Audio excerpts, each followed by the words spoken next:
Alara lived her life by the rhythm of the sun. It was a quiet existence, measured in the slow turning of seasons across the acres of land her family had worked for a century. At 58, she was alone, but she had never felt lonely. The lowing of her few cattle was company enough. The wind whispering through the tall pines that bordered her property was a conversation she understood. Her world was small, predictable, and contained within the weathered fences of her farm. It was a life of silence and self-reliance, a world she had built from the ashes of a great loss. Her days followed a simple, unwritten script. She rose before dawn, her hands finding the familiar chill of the coffee pot in the dark. She tended her garden, her fingers tracing the life in the soil. She mended what was broken, patched what was worn, and kept the slow encroachment of the wilderness at bay. The silence was her companion, a comfortable weight that settled over the house and the fields. It was a peace she had earned, a solitude she cherished. But in recent weeks, the silence had changed. It felt thinner, stretched taut over something new. At night, a sound would carry on the wind, a deep and mournful cry that was not the howl of a coyote or the bellow of a lost cow. It was lower, more resonant, filled with a sorrow that seemed to vibrate in her bones. During the day, she would find things. A thick branch from an old oak, snapped clean in two, high above her head. A series of deep impressions in the soft earth by the creek, too large and too deliberate for any bear. And then there was the feeling, the unshakable sensation of being watched. Sometimes, when she was hanging laundry on the line, the hairs on her arms would stand up. She would turn slowly, her eyes scanning the dense, dark wall of the forest. She saw nothing but leaves and shadows. But she felt a gaze upon her, an ancient and patient intelligence hiding just beyond the veil of green. She told herself it was her mind, playing tricks born of too much quiet. She was wrong. The sound that finally broke her routine came not from the forest, but from her own barn. It was late, the moon a pale sliver in a sea of stars. She sat by the window, a book resting unread in her lap. It began as a low rumble, a vibration she felt through the floorboards. Then it grew into a sound of pure, unadulterated pain. It was a guttural, wretched noise, thick with agony, and it came from the collapsed crawlspace beneath the old barn. Fear, cold and sharp, pierced the calm of her evening. Every instinct told her to lock the doors, to stay inside where it was safe. But the sound was not one of aggression. It was the sound of a creature in its death throes, a sound of suffering. Compassion, a force more powerful than her fear, pulled her to her feet. She slipped on her boots, took the heavy, metal flashlight from its hook by the door, and stepped out into the night.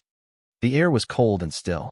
Each crunch of her boots on the gravel path sounded like a gunshot in the immense quiet. As she neared the barn, a new sensation met her. The smell. It was a heavy, primal odor of damp earth, of wet fur, and the sickeningly sweet, metallic scent of blood. It clung to the air, thick and oppressive. Her hand trembled as she raised the flashlight, its beam cutting a bright, wavering path through the darkness. She reached the great, sliding door of the barn and pushed it aside just enough to slip through. The interior was a cathedral of shadows and dust motes dancing in her light. The sound was louder now, coming from the floorboards near the back wall. An old section of the foundation had given way years ago, creating a dark, hollow space beneath the structure. The sound came from in there. She knelt, her knees protesting on the hard-packed dirt floor, and aimed the beam of light into the abyss. Two enormous, luminous eyes stared back. They glowed a deep, impossible amber in the beam, reflecting the light from an unfathomable depth. They were not the eyes of a deer or a bear. They were wide, intelligent, and swimming in a pain so profound it stole her breath. Her heart hammered against her ribs. She was looking at the source of the sounds, the origin of the feeling of being watched. She was looking at something that was not supposed to exist. Slowly, she moved the beam of light downwards from those mesmerizing eyes. She saw a shape, massive and hulking, hunched in the tight space. It was covered in thick, dark fur, matted with mud and something darker. One of its colossal shoulders was twisted at an unnatural angle, and a deep, ragged gash wept blood onto the dry earth below. But its focus was not on her, nor on its own grievous injury. The great creature was curled around a smaller form, a much smaller version of itself, limp and motionless in the dirt. It lay perfectly still. The giant gently nudged the small body with its massive head, letting out that same, gut-wrenching cry of pain. It was not a growl of a beast. It was the sob of a parent grieving its lost child. The truth of the scene crashed down on Alara with the force of a physical blow. This was not a monster. This was a mother who had sought refuge in the dark, forgotten corner of her world to mourn in peace. The terror that had gripped Alara moments before simply dissolved, washed away by a sudden, overwhelming wave of empathy. She saw herself in those eyes, in the unbearable weight of that sorrow. She remembered standing in the silence of her own home after her husband was gone, a silence so loud it felt like a scream. She understood. She lowered the flashlight, angling the beam away from the creature's face and onto the ground. She did not want to frighten it further. Slowly, deliberately, she began to back away. Her movements were small and measured. She wanted to show it she was not a threat, that she would not intrude on its grief. She retreated from the barn, pulled the heavy door almost closed, and returned to the light of her small house, her mind reeling. Sleep did not come that night. She sat at her kitchen table, watching the dark shape of the barn against the stars. She could still hear the low, intermittent sounds of its sorrow. The image of the creature, its immense power held captive by its immense grief, was burned into her mind. She could not simply leave it to suffer. The next morning, she filled a large metal bucket with fresh water from the well. She picked the ripest vegetables from her garden, squash, carrots, and sweet potatoes. Hesitantly, she carried the offerings to the barn. She left them just outside the door, where it would find them if it chose to. She did not try to look inside. She simply left the food and water and walked away. This became their new routine. Every morning, she left water and food. Every evening, she would return to find the bucket and the bowl empty. She never saw the creature, but she knew it was there. The air around the barn was thick with its presence, with its silent, watchful grief. She felt its eyes on her as she approached, and she felt them on her back as she retreated. It was a silent, fragile truce. One evening, a week after her discovery, she brought the water as usual. As she bent to set the bucket down, a vast shadow fell over her. She froze, her hand still on the metal handle. She rose slowly, her heart a frantic drum against her ribs. It was standing in the doorway of the barn, silhouetted against the darkness within. It was immense. It stood to its full height, a towering figure that blotted out the last of the evening light. It was easily 9 feet tall, its shoulders as wide as her kitchen table. This was a test. It was showing her its power, its sheer, unbelievable size. It was gauging her reaction, waiting for her to scream, to run. Alara did neither. She stood her ground, her gaze locked with its deep, amber eyes. She kept her hands open and away from her body, a gesture of peace she hoped it would understand. She did not see a monster preparing to attack. She saw an ancient being, its form radiating a profound sadness that seemed to make the very air heavy. Minutes stretched into an eternity. The creature did not move. It simply watched her, its great head tilted slightly, as if it were trying to read the contents of her soul. Alara held its gaze, her fear replaced by a strange sense of awe. Finally, with a slow, deliberate movement that spoke of immense control, the creature lowered itself back into the shadows of the barn. The test was over. She had passed. As it moved, she saw its injured shoulder more clearly. The wound was deep, the flesh around it angry and swollen. It was infected. She knew, with a sinking certainty, that if left untreated, the infection would claim its life. The thought of this magnificent, grieving creature dying alone in the dark beneath her barn was more than she could bear. That night, she searched the old medicine cabinet in the bathroom. She found what she was looking for in a dusty box at the back of a shelf: antiseptic, clean gauze, and a roll of bandages. They were old, but they would have to do. She boiled a kettle of water and poured it into a clean bowl, adding several soft cloths. She was going to try something that her rational mind screamed was insane. She approached the barn in the dead of night, the lantern in one hand and her makeshift medical supplies in the other. The air was colder now, with the sharp bite of impending autumn. She paused at the entrance, her courage wavering. She could hear the creature's slow, heavy breathing from within. For the first time, she spoke, her voice a soft whisper that was nearly lost in the vastness of the night. "I will not hurt you." She entered the barn and knelt on the dirt floor, placing the bowl of warm water and the supplies between them. She looked into the darkness where she knew it was watching. She touched her own shoulder, then pointed to the bowl and the antiseptic. She repeated the gesture, trying to convey her intent. She had no idea if it understood, if it was even capable of understanding. A low rumble came from the shadows.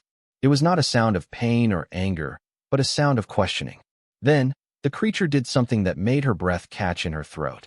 Slowly, painfully, it dragged itself forward, out of the deepest shadows and into the soft, flickering light of her lantern.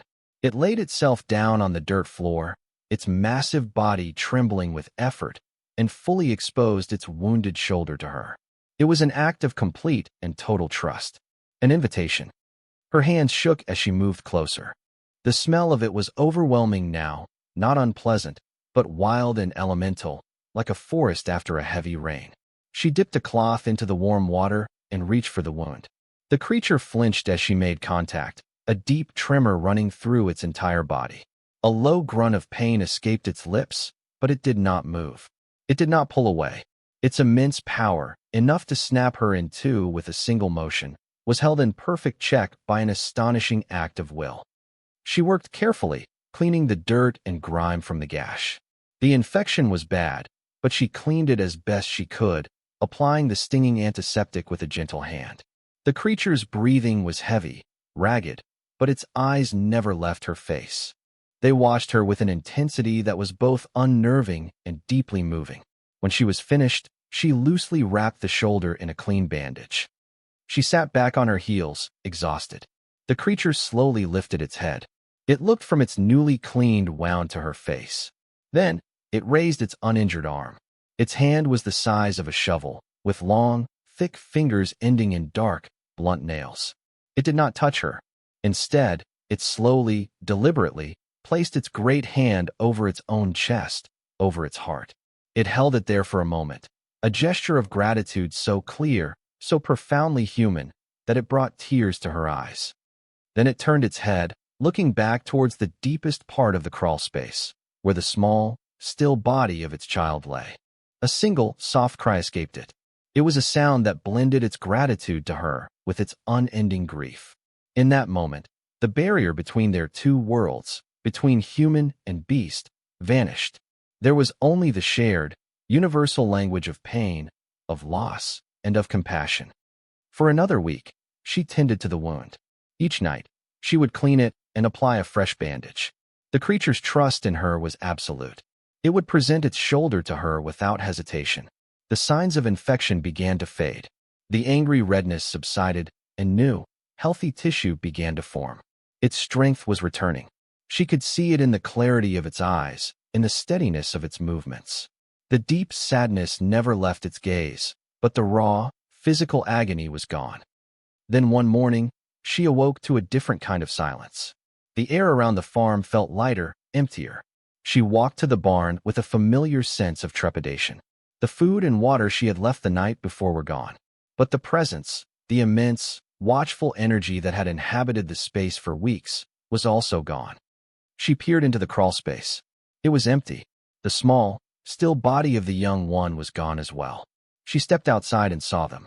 A set of massive tracks leading away from the barn and towards the deep woods. But they were not alone. Alongside them were other tracks, smaller but of the same shape. Its family. They had come for her. They had waited until she was strong enough to travel. Alara walked to the edge of her property, her eyes fixed on the tree line where the tracks disappeared. A strange ache filled her chest, a feeling of profound loss. She had grown accustomed to her secret companion, to their silent ritual. The world felt less magical now that it was gone. As she stared into the dense foliage, she saw a flicker of movement. Deep within the shadows, a towering, dark shape paused. It turned its head, and for one brief, fleeting moment, she felt its gaze upon her one last time. It was a final, silent acknowledgement. A farewell. Then, it turned and melted into the woods, vanishing as if it had never been there at all. The farm returned to its quiet routine. The sun rose and set. The seasons continued their slow, inexorable march. But for Alara, nothing was ever the same. The silence of her life was different now. It was not empty. It was filled with the weight of her secret, the memory of what the barn had once held. She never spoke of it to anyone. The words would have been inadequate, hollow. How could she explain the depth of the creature's sorrow? How could she describe the feeling of its absolute trust? It was not a story to be told and disbelieved. It was a sacred memory, a private gift. It was a covenant of silence she had made with a being from another world. She finally understood why it had come to her barn. It had not been looking for shelter from the elements or a place to hide.